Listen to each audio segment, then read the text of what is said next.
ಮಿತ್ರರೇ ನಮಸ್ಕಾರ. ಮಿತ್ರರೇ, ಟ್ರಂಪ್ ಈಗಾಗಲೇ ಭಾರತಕ್ಕೆ 50% ಟ್ಯಾರಿಫನ್ನು ಘೋಷಣೆ ಮಾಡಿದ್ದಾಗಿದೆ. 25% ಟ್ಯಾರಿಫ್ ಪ್ಲಸ್ 25% ಪೆನಾಲ್ಟಿ.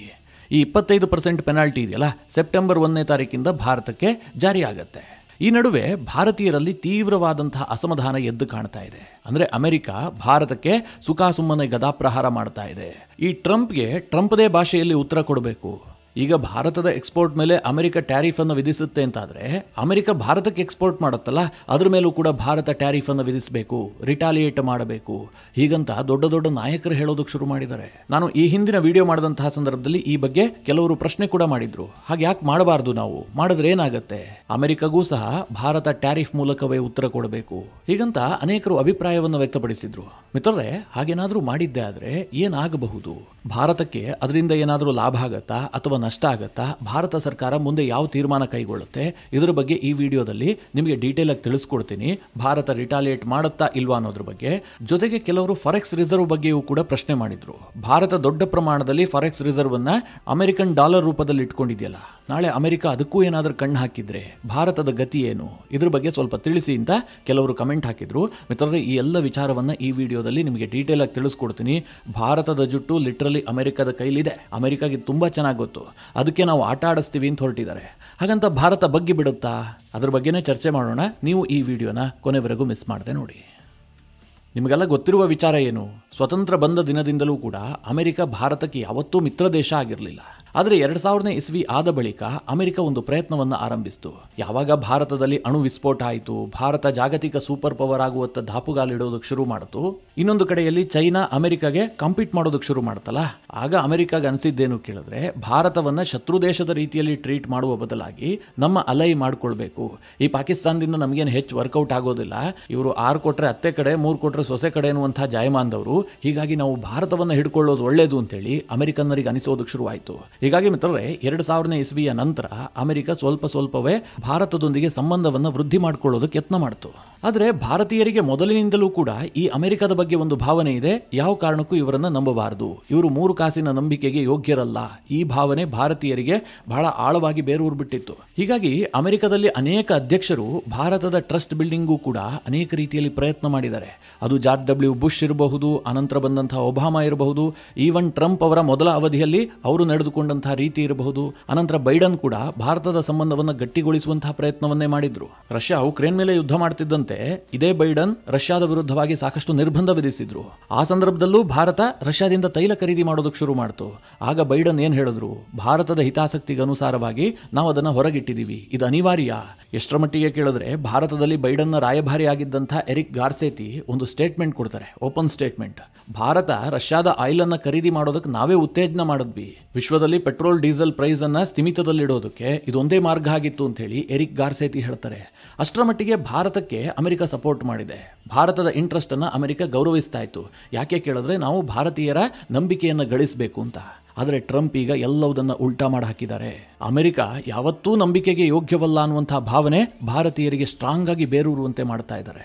ಅಮೆರಿಕನ್ನರಿಗೆ ಸ್ಟ್ರಾಟಜಿಕ್ ಇಂಟ್ರೆಸ್ಟ್ಗಿಂತಲೂ ಹೆಚ್ಚಾಗಿ ಲಾಭವೇ ಮುಖ್ಯ ಅನ್ನುವ ರೀತಿಯಲ್ಲಿ ಟ್ರಂಪ್ ವರ್ತಿಸ್ತಾ ಇದ್ದಾರೆ. ಈಗ ಪ್ರಶ್ನೆ ಏನು ಕೇಳಿದ್ರೆ, ಅಮೆರಿಕದವರು ಭಾರತದ ಮೇಲೆ 50% ಟ್ಯಾರಿಫ್ ಅನ್ನು ವಿಧಿಸಿದ್ದಾರೆ. 25% ಟ್ಯಾರಿಫ್, 25% ಪೆನಾಲ್ಟಿ ರೂಪದಲ್ಲಿ. ಇದಕ್ಕೆ ಭಾರತ ರಿಟಾಲಿಯೇಟ್ ಮಾಡೋದಕ್ಕಾಗೋದಿಲ್ವಾ? ಇದು ಅನೇಕರ ಪ್ರಶ್ನೆ. ಯಾಕೆಂತಂದ್ರೆ, ಇವತ್ತು ಭಾರತ ಹೆಚ್ಚಿನ ವಸ್ತುಗಳನ್ನು ಅಮೆರಿಕಾಗೆ ರಫ್ತು ಮಾಡುತ್ತೆ. ಅದೇ ರೀತಿಯಲ್ಲಿ ಅಮೆರಿಕವೂ ಕೂಡ ಬಹಳ ದೊಡ್ಡ ಪ್ರಮಾಣದಲ್ಲೇ ಭಾರತಕ್ಕೆ ರಫ್ತು ಮಾಡ್ತಾ ಇದೆಯಲ್ಲ, ಆ ರಫ್ತಿನ ಮೇಲೂ ಕೂಡ ಭಾರತ ಟ್ಯಾರಿಫ್ ವಿಧಿಸಿದ್ದೆ ಆದರೆ ಅಮೆರಿಕಗೂ ಕೂಡ ನಾವು ಗಾಯ ಮಾಡಬಹುದಲ್ವಾ? ಈ ಮೂಲಕವಾಗಿ ಅಮೆರಿಕ ಮೇಲೆ ಒಂದು ಒತ್ತಡ ಕ್ರಿಯೇಟ್ ಮಾಡಬಹುದಲ್ವಾ? ಇದು ಅನೇಕರ ಪ್ರಶ್ನೆ. ಮಿತ್ರರೇ, ಇದನ್ನು ಹೇಳೋದಕ್ಕೆ ತುಂಬ ಚೆನ್ನಾಗಿದೆ, ನಾವು ಕೂಡ ಅಮೆರಿಕದ ಮೇಲೆ ಟ್ಯಾರಿಫ್ ವಿಧಿಸ್ತೀವಿ ಅಂತ. ಆದರೆ ನಾವು ಟ್ರಂಪ್ ಜೊತೆಗೆ ಡೀಲ್ ಮಾಡ್ತಾ ಇದ್ದೀವಿ ಅನ್ನೋದನ್ನು ಮರಿಬಾರ್ದು. ಯಾಕೆ ಗೊತ್ತಾ, ಭಾರತದ ಗುರಿ ಇರೋದೇನು? ಆರ್ಥಿಕ ಅಭಿವೃದ್ಧಿಯನ್ನು ಸಾಧಿಸಬೇಕು. ಈ ತಕ್ಷಣದ ಗುರಿ ಏನು ಕೇಳಿದ್ರೆ, ನಾವು ಈಗ 4ನೇ ಸ್ಥಾನದಲ್ಲಿದ್ದೀವಿ ಎಕಾನಮಿ ವಿಚಾರದಲ್ಲಿ, ನಾವು 3ನೇ ಸ್ಥಾನಕ್ಕೆ ಹೋಗಬೇಕು. ಇದು ಭಾರತದ ಈ ತಕ್ಷಣದ ಗುರಿ. ಹಾಗೆ ಭವಿಷ್ಯದ ಗುರಿ ಏನು ಕೇಳಿದ್ರೆ, 2047ರ ವೇಳೆಗೆ, ಅಂದ್ರೆ ಭಾರತ ಸ್ವತಂತ್ರವಾಗಿ 100 ವರ್ಷ ಆಗುತ್ತಲ್ಲ, ಆ ಸಮಯದಲ್ಲಿ ಭಾರತ ಕಂಪ್ಲೀಟ್ ಆಗಿ ಅಭಿವೃದ್ಧಿ ಹೊಂದಿದಂತಹ ದೇಶ ಆಗಿರಬೇಕು. ಭಾರತದಲ್ಲಿ ಬಡತನ ಇರಬಾರದು, ಜನರ ಜೀವನ ಮಟ್ಟ ತುಂಬಾ ಸುಧಾರಣೆ ಆಗಿರಬೇಕು. ಈಗ ಯುರೋಪ್ನ ದೇಶಗಳಿರಬಹುದು ಅಥವಾ ಆಸ್ಟ್ರೇಲಿಯಾ, ಜಪಾನ್ ನಂತಹ ದೇಶಗಳಿರಬಹುದು, ಆ ಮಟ್ಟಿಗೆ ಭಾರತ ಬೆಳೆದು ನಿಲ್ಲಬೇಕು ಅಂತ ಒಂದು ಲಾಂಗ್ ಟರ್ಮ್ ಗುರಿಯನ್ನು ಇಟ್ಕೊಂಡಿದೆ. ಇಂತಹ ಗುರಿ ಇರುವಂತಹ ಭಾರತಕ್ಕೆ ಈ ಟ್ರಂಪ್ ಟ್ಯಾರಿಫ್ ಇರಬಹುದು ಅಥವಾ ಟೋಟಲಿ ಟ್ರಂಪ್ ಅಡ್ಮಿನಿಸ್ಟ್ರೇಷನ್ ಇರಬಹುದು ಒಂದು ರೀತಿಯಲ್ಲಿ ರೋಡ್ ಹಂಪ್ಸ್ ಇದ್ದಂತೆ. ಯಾಕೆ ಈ ಮಾತು ಹೇಳ್ತಾ ಇದ್ದೀನಿ ಅಂತಂದ್ರೆ, ನೀವು ಒಂದು ಹೈವೇಯಲ್ಲಿ ಸಾಕ್ತಾ ಇರ್ತೀರಿ, ರೋಡ್ ಹಂಪ್ ಸಿಗುತ್ತೆ, ನೀವೇನ್ ಮಾಡ್ತೀರಿ? ಸ್ವಲ್ಪ ಸ್ಲೋ ಮಾಡ್ತೀರಿ, ನಿಧಾನವಾಗಿ ನಿಮ್ಮ ಗಾಡಿಯನ್ನ ಹಂಪನ್ನು ಹತ್ತಿಸಿ ಇಳಿಸ್ತೀರಿ. ಅದನ್ನ ಬಿಟ್ಟು ಇವನು ಯಾರೋ ಹೈವೇ ಮಾಡೋನು ಹಂಪ್ ಹಾಕ್ಬಿಟ್ಟಿದ್ದಾನೆ, ಅವನಿಗೆ ಬುದ್ಧಿ ಕಲಿಸ್ತೀನಿ ಅಂತ ನೀವೇನಾದ್ರೂ ವಾಪಸ್ ಹೋಗ್ತೀರಾ? ಅಥವಾ ನನ್ನ ಗಾಡಿ ತುಂಬಾ ಸ್ಟ್ರಾಂಗ್ ಆಗಿದೆ, ಈ ಹಂಪಿಗೆ ನಾನು ಬುದ್ಧಿ ಕಲಿಸ್ತೀನಿ ಅಂತ ಹೇಳಿ ಯದ್ವಾ ತದ್ವಾ ಆ ಹಂಪನ್ನು ಹಾರಿಸೋದಕ್ಕೆ ಹೋಗ್ತೀರಾ? ಆ ಸಂದರ್ಭದಲ್ಲಿ ನಿಮಗೆ ಎರಡು ನಿರ್ಧಾರಗಳು ಸ್ಪಷ್ಟ ಇರ್ತವೆ. ಒಂದು, ನಿಮ್ಮ ಗಾಡಿಗೆ ಏನು ತೊಂದರೆ ಆಗಬಾರದು. ಎರಡನೇದಾಗಿ, ನಿಮ್ಮ ಗುರಿಯನ್ನು ತಲುಪಬೇಕು. ಈಗ ಸ್ವಲ್ಪ ಸ್ಲೋ ಆದ್ರೂ ಕೂಡ ನಾವು ಮುಂದೆ ಸ್ಪೀಡಾಗಿ ಹೋಗಬಹುದು. ಅದೇ ಕಾರಣದಿಂದ ನೀವು ಆ ಹಂಪ್ ಕಂಡು ಯೂಟರ್ನ್ ಅನ್ನು ತೆಗೆದುಕೊಳ್ಳೋದಿಲ್ಲ, ಅಥವಾ ಶಕ್ತಿ ಇದೆ ಅಂತ ಹೇಳಿ ಅದರ ಜೊತೆಗೆ ಗುದ್ದಾಟಕ್ಕೂ ಇಳಿಯೋದಿಲ್ಲ. ಈಗ ಟ್ರಂಪ್ ಜೊತೆಗೂ ಕೂಡ ಭಾರತ 100% ಇದೇ ರೀತಿಯಾಗಿ ಡೀಲ್ ಮಾಡಬೇಕಾಗಿದೆ. ಟ್ರಂಪ್ ಇವತ್ತಿರ್ತಾರೆ, ನಾಳೆ ಹೋಗ್ತಾರೆ. ಟ್ರಂಪ್ ಇನ್ನು ಅಧಿಕಾರಾವಧಿ ಇರುವಂತಹದ್ದು ಕೇವಲ 3.5 ವರ್ಷ ಮಾತ್ರ. ಅಮೆರಿಕದ ಮುಂದಿನ ಯಾವುದೇ ಅಧ್ಯಕ್ಷರು ಬಂದರೂ ಕೂಡ ಇಷ್ಟು ವರ್ಷ ಆಗಿರೋದಿಲ್ಲ ಅನ್ನುವಂತಹ ಭಾವನೆ ಭಾರತಕ್ಕಿದೆ. ಭಾರತಕ್ಕೆ ಯಾಕೆ ಈ ದೃಢವಾದ ಭಾವನೆ ಕೇಳಿದ್ರೆ, ಈಗ ದೇವರು ಸೃಷ್ಟಿ ಮಾಡಿದಾನಲ್ಲ, ಟ್ರಂಪ್ ಅನ್ನ ಮಾತ್ರ ಈ ರೀತಿಯಾಗಿ ಸೃಷ್ಟಿ ಮಾಡಿದ್ದು. ಈ ಜಗತ್ತಿನಲ್ಲಿ ಇನ್ನೊಬ್ಬ ವ್ಯಕ್ತಿ ಟ್ರಂಪ್ ರೀತಿಯಲ್ಲಿ ಇಲ್ಲ. ಹೀಗಾಗಿ ಇದೊಂದು ಹರ್ಡಲ್ಸ್ ಅನ್ನ ದಾಟ್ಕೊಂಡ್ರೆ ಮುಂದೆ ಇಂತಹ ದೊಡ್ಡ ಯಾವುದೇ ಹರ್ಡಲ್ಸ್ಗಳು ಬರೋದಿಲ್ಲ ಅನ್ನುವಂಥದ್ದು ಭಾರತದ ದೃಢವಾದ ಭಾವನೆ. ಈ ಕಾರಣದಿಂದಾಗಿ ಈ ಟ್ರಂಪ್ ಟ್ಯಾರಿಫ್ ಅಸ್ತ್ರಕ್ಕೆ ಭಾರತ ಪ್ರತ್ಯಸ್ತ್ರವನ್ನು ಹೂಡುವ ಬದಲಾಗಿ ಬಹಳ ಜಾಣ್ಮೆಯಿಂದಲೇ ಡೀಲ್ ಮಾಡುವಂತಹದ್ದು ಉತ್ತಮ ಅಂತ ಅನೇಕ ಆರ್ಥಿಕ ತಜ್ಞರು ಅಭಿಪ್ರಾಯ ವ್ಯಕ್ತಪಡಿಸ್ತಾ ಇದ್ದಾರೆ. ಯಾಕೆ ಕೇಳಿದ್ರೆ, ಒಂದು ವೇಳೆ ಭಾರತ ಏನಾದರೂ ಟ್ರಂಪ್ ಟ್ಯಾರಿಫ್ಗೆ ಪ್ರತಿಯಾಗಿ ನಾವು ಟ್ಯಾರಿಫ್ ಹಾಕ್ತೀನಿ ಅಂತ ಹೋಗಿದ್ದೆ ಆದ್ರೆ ಟ್ರಂಪ್ ಇನ್ನಷ್ಟು ಭಾರತವನ್ನು ಡಿಸ್ಟರ್ಬ್ ಮಾಡಬಹುದು. ಸದ್ಯ ಟ್ರಂಪ್ ಟ್ಯಾರಿಫ್ ಅನ್ನ ಹಾಕಿದ್ದಾರೆ, ಜೊತೆಗೆ ಪೆನಾಲ್ಟಿಯನ್ನು ಹಾಕಿದಾರಲ್ಲ, ಇದು ಭಾರತದ 100% ಎಕ್ಸ್ಪೋರ್ಟ್ಗೆ ಅನ್ವಯಿಸೋದಿಲ್ಲ. 55% ಎಕ್ಸ್ಪೋರ್ಟ್ಗೆ ಮಾತ್ರ ಅನ್ವಯಿಸ್ತಾ ಇದೆ.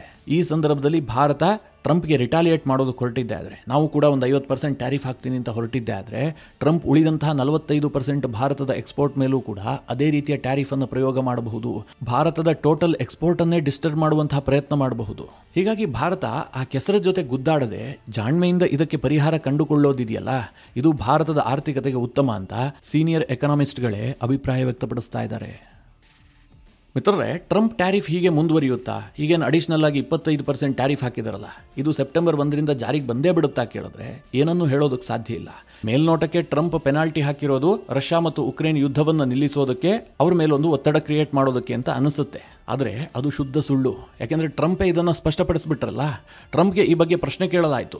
ಒಬ್ಬ ಜರ್ನಲಿಸ್ಟ್ ಕೇಳ್ತಾರೆ, ಒಂದು ವೇಳೆ ರಷ್ಯಾ ಏನಾದರೂ ಉಕ್ರೇನ್ ವಿರುದ್ಧ ಯುದ್ಧವನ್ನು ನಿಲ್ಲಿಸಿದ್ದೆ ಆದರೆ ಆಗ ನೀವು ಭಾರತದ ಮೇಲೆ 25% ಪೆನಾಲ್ಟಿ ಹಾಕಿದಿರಲ್ಲ, ಅದನ್ನು ಹಿಂಪಡಿತೀರಾ, ಅದನ್ನು ಕ್ಯಾನ್ಸಲ್ ಮಾಡ್ತೀರಾ, ಹೀಗಂತ ಪ್ರಶ್ನೆ ಕೇಳಲಾಯಿತು. ಅದಕ್ಕೆ ಟ್ರಂಪ್ ಏನು ಹೇಳ್ತಾರೆ ಗೊತ್ತಾ? ಸದ್ಯಕ್ಕೆ ಭಾರತದ ಮೇಲೆ 50% ಟ್ಯಾರಿಫ್ ಅನ್ನು ಘೋಷಣೆ ಮಾಡಿದ್ದೀನಿ, ಇದು ಕಂಟಿನ್ಯೂ ಆಗುತ್ತೆ, ಇದರಲ್ಲಿ ಯಾವುದೇ ವ್ಯತ್ಯಾಸ ಇಲ್ಲ. ಅಂದ್ರೆ ಟ್ರಂಪ್ ಭವಿಷ್ಯದ ಬಗ್ಗೆ ಏನು ಹೇಳ್ತಾ ಇಲ್ಲ. ಅದಕ್ಕೆ ಕಾರಣ ಏನು ಕೇಳಿದ್ರೆ, ಈ ಯುದ್ಧ ನೆಪ ಮಾತ್ರ.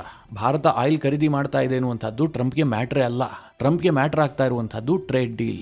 ಭಾರತ ಬಗ್ಗಬೇಕು, ಭಾರತವನ್ನು ಬಗ್ಗಿಸೋದಕ್ಕೆ ನಾನು ಎಲ್ಲ ರೀತಿಯ ಅಸ್ತ್ರಗಳನ್ನು ಪ್ರಯೋಗ ಮಾಡ್ತೀನಿ, ಭಾರತ ನಾನು ಹೇಳದಂತಹ ಟ್ರೇಡ್ ಡೀಲನ್ನು ಒಪ್ಕೊಳ್ಬೇಕು, ಇದಿಷ್ಟೇ ಟ್ರಂಪ್ ಗುರಿ. ಅದನ್ನು ಬಿಟ್ಟು ಭಾರತ ನಿಮ್ಮ ಡಿಫೆನ್ಸ್ ಇಕ್ವಿಪ್ಮೆಂಟ್ಗಳು ಬೇಡ, ನಿಮ್ಮ ಕೃಷಿ ಉತ್ಪನ್ನಗಳು ನಮಗೆ ಬೇಡ, ಇದನ್ನೆಲ್ಲ ನಮ್ಮ ಮಾರ್ಕೆಟ್ ಒಳಗೆ ನಾವು ಬಿಟ್ಕೊಳ್ಳೋದಿಲ್ಲ ಅಂತ ಹೇಳ್ತಾ ಇದೆಯಲ್ಲ, ಇದು ಟ್ರಂಪ್ಗೆ ಹಿಡಿಸ್ತಾ ಇಲ್ಲ. ನಾನು ಹೇಳದಂತೆ ನನ್ನ ಮೂಗಿನ ನೇರಕ್ಕೆ ಟ್ರೇಡ್ ಡೀಲ್ ಮಾಡ್ಕೊಳ್ಬೇಕು ಅಂತಲೇ ಭಾರತದ ಮೇಲೆ ಈ ರೀತಿಯ ದಂಡಾಸ್ತ್ರವನ್ನು ಪ್ರಯೋಗ ಮಾಡೋದಕ್ಕೆ ಟ್ರಂಪ್ ನಿರ್ಧಾರ ಮಾಡಿರೋದು. ಹೀಗಾಗಿ ಮಿತ್ರರೇ, ಟ್ರಂಪ್ ಜೊತೆಗೆ ಗುದ್ದಾಟ ಮಾಡೋದಿದೆಯಲ್ಲ, ಸಗಣಿ ಜೊತೆ ಗುದ್ದಾಟ ಮಾಡೋದಂತಾಗತ್ತೆ. ನೀವು ಗಂಧದೊಂದಿಗೆ ಗುದ್ದಾಟ ಮಾಡಿದ್ರೆ ನಿಮ್ಮ ಮೈಯೂ ಕೂಡ ಪರಿಮಳ ಆಗತ್ತೆ. ಈ ಸಗಣಿ ಜೊತೆ ಗುದ್ದಾಡಿದ್ರೆ ಏನಾಗುತ್ತೆ ಹೇಳಿ? ನೀವು ಸ್ನಾನ ಮಾಡಬೇಕಾಗತ್ತಾನೆ. ಇದೇ ಕಾರಣದಿಂದ ನನ್ನ ಅಭಿಪ್ರಾಯ ಏನು ಕೇಳಿದ್ರೆ, ನಾವು ಕೋಪಕ್ಕೆ ಹೆಚ್ಚು ಬುದ್ಧಿ ಕೊಡದೆ ಜಾಣ್ಮೆಯಿಂದ ಇದರಿಂದ ಬಚಾವಾಗೋದಿದೆಯಲ್ಲ, ಭಾರತಕ್ಕೆ ಹೆಚ್ಚಿನ ಲಾಭದಾಯಕ. ಇದು ಕೇವಲ ನನ್ನೊಬ್ಬನ ಅಭಿಪ್ರಾಯ ಅಲ್ಲ, ಎಕನಾಮಿಸ್ಟ್ಗಳ ಅಭಿಪ್ರಾಯವೂ ಕೂಡ ಇದೇ ಆಗಿದೆ. ಇದಕ್ಕೆ ಕಾರಣ ಅನೇಕ ಇದೆ. ಕೇವಲ ಟ್ರೇಡ್ ಡೀಲ್ ವಿಚಾರ ಮಾತ್ರ ಭಾರತ ಮತ್ತು ಅಮೆರಿಕದ ನಡುವೆ ಇಲ್ಲ. ಇವತ್ತು ಅಮೆರಿಕದ ಕೈಗೆ ನಾವು ಗೊತ್ತೋ ಗೊತ್ತಿಲ್ಲದೆಯೋ ನಮ್ಮ ಜುಟ್ಟನ್ನು ಕೊಟ್ಕೊಂಡು ಕೂತಿದ್ದೀವಿ. ನಿಮಗೆ ಈ ಮಾತನ್ನ ಕೇಳಿದ್ರೆ ಆಶ್ಚರ್ಯ ಆಗಬಹುದು, ಆದರೂ ಕೂಡ ಸತ್ಯ. ಯಾಕೆ ಗೊತ್ತಾ ಮಿತ್ರರೇ, ನಾನು ಹಿಂದೆ ವಿಡಿಯೋ ಮಾಡಿದಂತಹ ಸಂದರ್ಭದಲ್ಲಿ ಒಂದಿಬ್ರು ಕಮೆಂಟ್ ಹಾಕಿದ್ರು, ಭಾರತದ ಫಾರೆಕ್ಸ್ ರಿಸರ್ವ್ ಕತೆ ಏನು? ನಾಳೆ ಇದೇ ರೀತಿಯಾಗಿ ಭಾರತ ಮತ್ತು ಅಮೆರಿಕದ ಸಂಬಂಧ ಹಾಳಾಗ್ತಾ ಹೋದ್ರೆ, ಈ ಹಿಂದೆ ರಷ್ಯಾಗೆ ಅಮೆರಿಕ ಮಾಡಿತ್ತಲ್ಲ ಧೋಕಾ, ಅದೇ ರೀತಿಯಾಗಿ ಭಾರತಕ್ಕೆ ಮಾಡಿಬಿಟ್ರೆ ಏನ್ ಕತೆ? ಭಾರತದ ಫಾರೆಕ್ಸ್ ರಿಸರ್ವ್ ಅನ್ನ ಫ್ರೀಸ್ ಮಾಡಿಬಿಟ್ರೆ ಭಾರತದ ಎಕಾನಮಿಯೇ ತಲೆ ಕೆಳಗಾಗ್ಬಿಡುತ್ತಲ್ಲ ಅಂತ ಪ್ರಶ್ನೆ ಕೇಳಿದ್ರು. ಮಿತ್ರರೇ, ಇದಕ್ಕೆ ನಾನು ಹೇಳಿದ್ದು ನಮ್ಮ ಜುಟ್ಟು ಅವ್ರ ಕೈಲಿದೆ ಅಂತ. ಸದ್ಯ ಭಾರತ ಸರಿಸುಮಾರು $700 ಬಿಲಿಯನ್ ಫಾರೆಕ್ಸ್ ರಿಸರ್ವ್ ಅನ್ನು ಹೊಂದಿದೆ. ನಮ್ಮ ರೂಪಾಯಿಯಲ್ಲಿ ಹೇಳಬೇಕು ಅಂತಂದ್ರೆ ಒಂದು 60ರಿಂದ 61 ಲಕ್ಷ ಕೋಟಿಯಷ್ಟು ಫಾರೆಕ್ಸ್ ರಿಸರ್ವ್ ಅನ್ನ ಭಾರತ ಹೊಂದಿದೆ. ಇಲ್ಲಿ ಭಾರತ ಏನ್ ಮಾಡಿದೆ ಅಂತಂದ್ರೆ, ತನ್ನಲ್ಲಿರುವಂತಹ ಬಹುತೇಕ ಫಾರೆಕ್ಸ್ ರಿಸರ್ವ್ ಅನ್ನ ಡಾಲರ್ ರೂಪದಲ್ಲಿ ಶೇಖರಣೆ ಮಾಡಿ ಇಟ್ಕೊಂಡಿದೆ. ಈಗ ಭಾರತದ ಬಳಿಯಲ್ಲಿ $700 ಬಿಲಿಯನ್ ಫಾರೆಕ್ಸ್ ರಿಸರ್ವ್ ಇದೆಯಲ್ಲ, ಇದರಲ್ಲಿ ಸರಿಸುಮಾರು $618 ಬಿಲಿಯನ್ ಫಾರೆಕ್ಸ್ ರಿಸರ್ವ್ ಇರುವಂತಹದ್ದು ಡಾಲರ್ ನಲ್ಲಿ. ಕೇವಲ $52 ಬಿಲಿಯನ್ ಮೊತ್ತದ ಫಾರೆಕ್ಸ್ ರಿಸರ್ವ್ ಅನ್ನು ಮಾತ್ರ ಭಾರತ ಗೋಲ್ಡ್ನಲ್ಲಿ ಸ್ಟೋರ್ ಮಾಡಿಟ್ಟಿದೆ. ಇದು ಭಾರತಕ್ಕೆ ಯಾವತ್ತಿದ್ರೂ ಒಂಥರ ಆಪತ್ತೆ. ಯಾಕೆ ಗೊತ್ತಾ, ಈ ಹಿಂದೆ ರಷ್ಯಾ ಮತ್ತು ಉಕ್ರೇನ್ ಯುದ್ಧ ಶುರುವಾದಾಗ ರಷ್ಯಾ ಮನಸ್ಸಿನಲ್ಲೂ ಯೋಚನೆ ಮಾಡಿರಲಿಲ್ಲ ಅಮೆರಿಕ ಇಂತಹದೊಂದು ನಿರ್ಧಾರ ಕೈಗೊಳ್ಳುತ್ತೆ ಅಂತ. ಯಾಕೆಂದ್ರೆ ರಷ್ಯಾ ಕೂಡ ದೊಡ್ಡ ಪ್ರಮಾಣದಲ್ಲಿ ತನ್ನ ಫಾರೆಕ್ಸ್ ರಿಸರ್ವ್ ಅನ್ನ ಡಾಲರ್ನಲ್ಲೇ ಶೇಖರ ಮಾಡಿಟ್ಟಿತ್ತು. ಆಗ ಬೈಡನ್ ಸರ್ಕಾರ ಅದೆಲ್ಲದನ್ನ ಫ್ರೀಸ್ ಮಾಡಿಡ್ತು. ರಷ್ಯಾಗದ ಸಿಗಲೇ ಇಲ್ಲ. ಈಗ ಭಾರತ ಮತ್ತು ಅಮೆರಿಕದ ಸಂಬಂಧ ಹದಗೆಡುತ್ತಲೇ ಹೋಗ್ಬಿಟ್ರೆ ಒಂದು ದಿನ ಈ ಟ್ರಂಪ್ ಅಡ್ಮಿನಿಸ್ಟ್ರೇಷನ್ ಇಂತಹದೊಂದು ಎಕ್ಸ್ಟ್ರೀಮ್ ಸ್ಟೆಪ್ ಅನ್ನು ತೆಗೆದುಕೊಂಡ್ರೂ ಏನು ಆಶ್ಚರ್ಯ ಇಲ್ಲ. ಯಾಕೆಂತಂದ್ರೆ ಟ್ರಂಪ್ ಏನು ಬೇಕಾದರೂ ನಿರ್ಧಾರ ಕೈಗೊಳ್ಳುವಂತಹ ಹುಚ್ಚನೆ. ಹೀಗಾಗಿ ಭಾರತ ಏನು ಮಾಡಬೇಕು ಅಂತಂದರೆ ಚೀನಾದ ಮಾರ್ಗವನ್ನು ಅನುಸರಿಸಬೇಕು. ಮಿತ್ರರೇ, ಚೀನಾ ಇವತ್ತು ಬರೋಬ್ಬರಿ $3.5 ಟ್ರಿಲಿಯನ್ ಫಾರೆಕ್ಸ್ ರಿಸರ್ವ್ ಅನ್ನು ಹೊಂದಿದೆ. ಈ ಪೈಕಿ $3.25 ಟ್ರಿಲಿಯನ್ ಮೊತ್ತದ ಫಾರೆಕ್ಸ್ ರಿಸರ್ವ್ ಅನ್ನ ಚೀನಾ ಗೋಲ್ಡ್ ನಲ್ಲಿ ಸ್ಟೋರೇಜ್ ಮಾಡಿ ಇಟ್ಕೊಂಡಿದೆ. ಕೇವಲ ಒಂದು $250 ಬಿಲಿಯನ್ ಮೊತ್ತದ ಫಾರೆಕ್ಸ್ ರಿಸರ್ವ್ ಮಾತ್ರ ಡಾಲರ್ ನಲ್ಲಿರುವಂತಹದ್ದು. ಈ ಕಾರಣದಿಂದ ಚೀನಾ ಅಮೆರಿಕದ ಜೊತೆಗೆ ಯಾವಾಗ ಬೇಕಾದರೂ ಸೆಡ್ ಹೊಡೆದು ನಿಂತ್ಕೊಳ್ಬಹುದು. ನಮ್ಮ ರೀತಿಯಾಗಿ ಚೀನಾ ಅಮೆರಿಕಾಗೆ ಜುಟ್ಟು ಕೊಟ್ಕೊಂಡು ಕೂತಿಲ್ಲ. ಭಾರತ ಏನಪ್ಪಾ ಮಾಡಬೇಕು ಈ ಸಂದರ್ಭದಲ್ಲಿ ಅಂತಂದ್ರೆ ಆದಷ್ಟು ಶೀಘ್ರವಾಗಿ, ಏನು ದಿನ ಬೆಳಗಾಗುವಷ್ಟರಲ್ಲಿ ಆಗೋದಿಲ್ಲ, ಹಂತ ಹಂತವಾಗಿ ಭಾರತದ ಫಾರೆಕ್ಸ್ ರಿಸರ್ವ್ ಅನ್ನ ಡಾಲರ್ನ ಬದಲಾಗಿ ಗೋಲ್ಡ್ ನಲ್ಲಿ ಸ್ಟೋರ್ ಮಾಡ್ತಾ ಬರಬೇಕು. ಇದು ಭವಿಷ್ಯದಲ್ಲಿ ಭಾರತಕ್ಕೆ ತುಂಬಾ ಬೆನಿಫಿಟ್ ಅನ್ನು ತಂದು ಕೊಡುತ್ತೆ. ಇದರ ಜೊತೆಗೆ ಭಾರತೀಯರು ತುಂಬಾ ದೊಡ್ಡ ಸಂಖ್ಯೆಯಲ್ಲಿ ಅಮೆರಿಕದಲ್ಲಿದ್ದಾರೆ. ಅವರಲ್ಲಿ ಉದ್ಯೋಗ ಮಾಡ್ತಾ ಇದ್ದಾರೆ. ಈಗಾಗಲೇ ಅಮೆರಿಕದಲ್ಲಿ ಅವರು ಒಂದು ರೀತಿಯ ರೇಸಿಸಮ್ ಅನ್ನು ಎದುರಿಸ್ತಾ ಇದ್ದಾರೆ. ಒಂದು ವೇಳೆ ಭಾರತ ಮತ್ತು ಅಮೆರಿಕದ ಸಂಬಂಧ ಇನ್ನಷ್ಟು ಹದಗೆಟ್ಟು ಹೋಗಿದ್ದೆ ಆದ್ರೆ ಅಲ್ಲಿ ನೆಲೆಸಿರುವಂತಹ ಭಾರತೀಯರು ಇನ್ನೂ ದೊಡ್ಡ ಪ್ರಮಾಣದ ರೇಸಿಸಮ್ ಅನ್ನ ಫೇಸ್ ಮಾಡಬೇಕಾಗತ್ತೆ. ಅದಕ್ಕೆ ಕೆಲವರು ಏನ್ ಹೇಳಬಹುದು, ಅವರೆಲ್ಲ ಭಾರತಕ್ಕೆ ವಾಪಸ್ ಬಂದ್ಬಿಡಬಹುದಲ್ವಾ, ಅಲ್ಲಿ ಇರಬೇಕು ಅಂತ.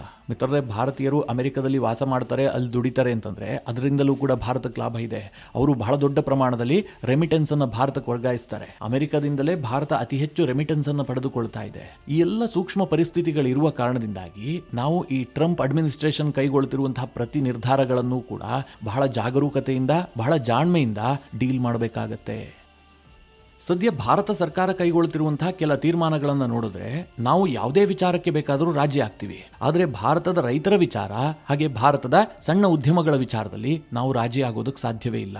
ಹೀಗಾಗಿ ಅಮೆರಿಕ ಎಷ್ಟೇ ಒತ್ತಡ ಹಾಕಿದ್ರೂ ಕೂಡ ಈ ಎರಡು ವಿಚಾರದಲ್ಲಿ ಟ್ರೇಡ್ ಡೀಲ್ ನಲ್ಲಿ ಅವಕಾಶ ಕೊಡೋದೇ ಇಲ್ಲ ಅನ್ನುವಂಥ ಸಂದೇಶವನ್ನ ನರೇಂದ್ರ ಮೋದಿ ಅವರು ಈಗಾಗಲೇ ಅಮೆರಿಕಾಗೆ ರವಾನಿಸಿದ್ದಾರೆ. ಹೀಗಾಗಿ ಎರಡೂ ಮದಗಜಗಳು ತಮ್ಮ ತಮ್ಮ ನಿಲುವಿಗೆ ಬದ್ಧವಾಗಿದ್ದಾವೆ. ಹಿಂದೆ ಸರಿಯುವಂತಹ ಯಾವುದೇ ಲಕ್ಷಣಗಳು ಕಾಣಿಸ್ತಾ ಇಲ್ಲ. ಹೀಗಾಗಿ ಮುಂದೇನಾಗತ್ತೆ, ಯಾವ ತೀರ್ಮಾನವನ್ನ ಯಾರು ಕೈಗೊಳ್ಳುತ್ತಾರೆ ಅನ್ನೋದ್ರ ಬಗ್ಗೆ ಸ್ಪಷ್ಟತೆ ಇಲ್ಲ. ಮಿತ್ರರೇ, ಈ ವಿಚಾರಗಳ ಕುರಿತಾಗಿ ನಿಮ್ಮ ಅಭಿಪ್ರಾಯಗಳೇನು? ಕಮೆಂಟ್ ಮಾಡುವ ಮೂಲಕ ನಮಗೆ ತಿಳಿಸಿ. ಹಾಗೆ ನಿಮಗೆ ಈ ವಿಡಿಯೋ ಇಷ್ಟವಾದರೆ ಲೈಕ್ ಮಾಡಿ. ಜೊತೆಗೆ ನೀವಿನ್ನೂ ನಿಮ್ಮ ನೆಚ್ಚಿನ ಸಂಸ್ಕಾರ ಸೌರಭ ಯೂಟ್ಯೂಬ್ ಚಾನಲ್ನ ಸಬ್ಸ್ಕ್ರೈಬ್ ಮಾಡಿಲ್ಲ ಅಂತಾದರೆ ಈ ಕೂಡಲೇ ಸಬ್ಸ್ಕ್ರೈಬ್ ಮಾಡಿ ಮುಂದಿನ ಎಲ್ಲ ಅಪ್ಡೇಟ್ಗಳ ನೋಟಿಫಿಕೇಷನ್ಗಾಗಿ